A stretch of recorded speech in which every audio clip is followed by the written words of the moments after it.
is an obedient action to what God says. Ikatulo nga nagsuon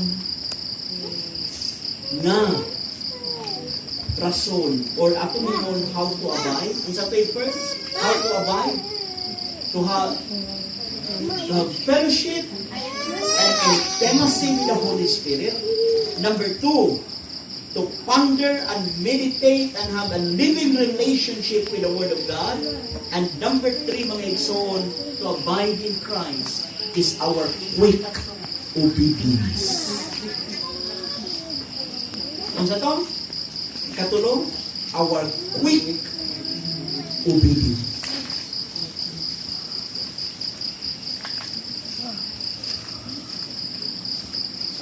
Muna subok kay pamalandong mo. Ang simbahan, wala na nakulangi o tudlo. Wala yun ay short phase sa pagpanudlo sa pulong sa Ginoo. Ang Diyos wala yun nagkulang pagpanudlo, paggiya, pag-direct na. God has given us everything natin ginagawa.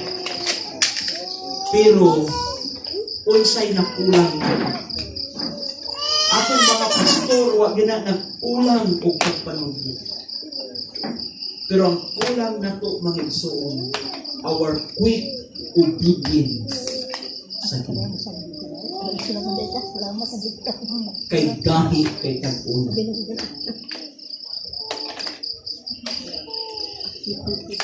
Muna mga igsoon, mo-question ka sa Ginoo, Lord, ganun ako ni mong pananangin.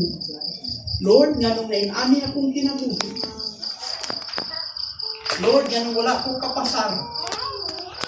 Lord, ganun na inani ang akong kinabuhi, Lord. The question is, did you obey? Igsuon ko, God has given us everything. Gibansay ta sa Ginoo, gatagan ta sa Ginoo sa kanan. Pero ang tao magbuot-buot yun. Kaya itong tanaw mas bright pa ta sa Ginoo. But igsuon ko, muna din ni kanindot.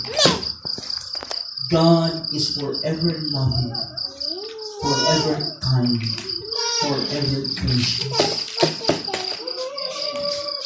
The Lord is good, and His mercy endures forever. Amen? Muna mga igsoon, the Lord wants us to abide.